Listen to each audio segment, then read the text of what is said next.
आपको उसका दंड भी बहुत बड़ा होता है। जितना घातक लोक में कर्तावाद हुआ उसकी तो सीमा ही दिखाई नहीं देती। सबसे ज्यादा दर्शन और संप्रदाय कर्तावाद से ही दूषित है। पढ़े लिखे बुद्धिजीवी भी कर्तावाद के पिशाच से पीड़ित हैं। अगर पढ़ लिए लिख लिए उससे क्या हुआ? हम कहते हैं ना आपसे बड़े बड़े पद पे बैठे हुए है ना, आज भी उनसे कहा जा रहा है बलि चढ़ाना, तो बड़े आनंद से बलि चढ़ा, जबकि वो कलेक्टर बन गए हो, अफसर बन गए हो, बड़े बड़े पद पे। इतनी सी बात समझ में नहीं आ रही कि हमने अपनी मेहनत से सब कुछ प्राप्त किया और हमें जो सिखाया गया हम वैसा का वैसे हिंसा करने लगे। इतना सा ज्ञान नहीं चल रहा इतना पढ़ने लिखने के बाद। कोई रूढ़ियों का पालन बड़े आनंद के साथ करते।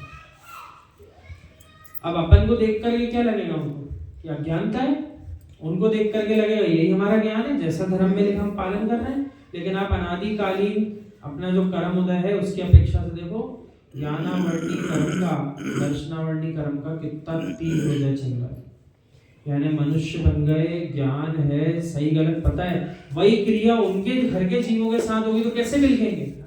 यही देखना वे यही क्रिया उनके घर के जीव के साथ कोई करेगा तो सब समझ पड़ती है कि हमारे घर के जीव को दुख होने वाला है, इसको कष्ट नहीं दो। बड़े अच्छे से अपने शरीर की संभाल करते हैं, लेकिन उसी दूसरे जीव के शरीर को देख करके उसको ये दिख रहा है कि इसका भक्षण करना है। इसको कैसे थाली में परोसा जाता है, कैसे बनाया जाता है, समझ नहीं आता। जिन्हें सुख दुख का कर्ता मानते हैं उन्हें प्रसन्न रखने के लिए निरीह मूक प्राणियों के प्राणों का क्रूरता के साथ घात करते हैं, खून बहाकर प्रसन्न प्रकट करते हैं, प्रसन्नता दिखाते हैं। तत्त संप्रदायों के धर्मगुरु भी सत्यार्थ बोध नहीं देते, जबकि उन्हें इस बात का बोध होना चाहिए पर की पीड़ा स्वयं की आत्मा के सुख का कारण नहीं है। उनके गुरु सो रहे हैं, वे भी तो उसी कुल से निकले ना, वे भी तो वही करते आ रहे हैं जन्म से, तो वे क्या मना कर पा रहे? नहीं कर पा रहे।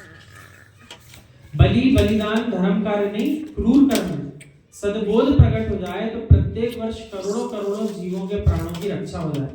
अहो आश्चर्य, जिस सृष्टि पर आप जन्मे उसी सृष्टि पर मूक पशु पक्षी भी आपको भी जीने का अधिकार है, तो अन्य जीवों को जीने देने का भी कर्तव्य आपका है। यानी जैसा आप अपने और अपने परिवार को जीवित रखना चाहते हो, जीवित रहें, किसी की मृत्यु नहीं हो, तो दूसरों के प्राणों की रक्षा करना भी उतना ही महत्वपूर्ण है। आपके प्राण हमारे कारण है, किसी और के कारण ना चले जाए, बचाओ उसे। दुख की पीड़ा की आवाज विश्व को शांति नहीं देगी। विश्व शांति करुणा की, दया, अहिंसा की ध्वनि से ही संभव है। विश्व के राष्ट्रों के राष्ट्रपतियों, क्या कभी आपकी बुद्धि में भगवान महावीर स्वामी की दिव्य ध्वनि सुनाई देगी क्या? ऐसा प्रश्न कर रहा है चाचा। क्या आप इतने महान महान देश के प्रधानमंत्री राष्ट्रपति बन गए, क्या आप अहिंसा धर्म का पालन करना अपना कर्तव्य नहीं समझते? क्या आपके माध्यम से सबको ये बात नहीं जगाना चाहिए क्या अहिंसा धर्म पालो, हिंसा को छोड़ो? ऐसा इन बड़े लोगों को पहले करना चाहिए। अगर इनको सुन के बड़ा सुंदर लगा, अपनी जो मेरी राष्ट्रपति जो अभी बनी है अपने देश की मुर्मू, हाँ द्रौपदी मुर्मू, तो बड़ा सुंदर उनका चित्रण आया था कि वे अपने पूरे भोजनालय में, राष्ट्रपति भवन में उन्हें सब प्रकार से हिंसक सामग्रियां पूर्णतः बंद करा दी। ना तो यहाँ बनाई जाएगी और ना किसी को यहाँ पर परोसी जाएगी। देखो ऐसे जीव भी होते हैं। आचार्य शिव जी लोगों से तो प्रश्न कर रहे हैं, इतने ज्ञानी सब हो जाए सारे देशों के मुखिया, तो कितनी सुंदर बात। धर्म के नाम पर और भोजन के नाम पर जानवरों के साथ अशुभ व्यवहार समाप्त करो। पेट भरना भी पूर्णता नहीं है, जीवों के प्राणों की तो चिंता करो।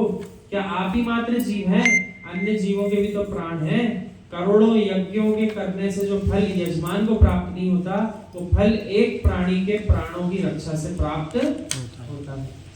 यानी जितनी मेहनत अपन बाकी शुभ क्रिया करके पुण्य संचय करने में करेंगे, उतना ही पुण्य अपन एक समय में एक जीव के प्राण बचा करके भी प्राप्त कर सकते हैं। दुखी भूखे प्यासे जानवरों को शुद्ध पानी और भोजन देने से धर्म का पालन होता है। ये देखो आप, ये व्यवहार से भी कथन आया, तो आप देखो संसारी जीव को क्या समझाएं? अभी तो वो मनुष्य को ही भोजन नहीं करा रहा, उसको कहाँ समझाया जा रहा है कि देखो त्रियंचों के लिए भोजन पानी करा।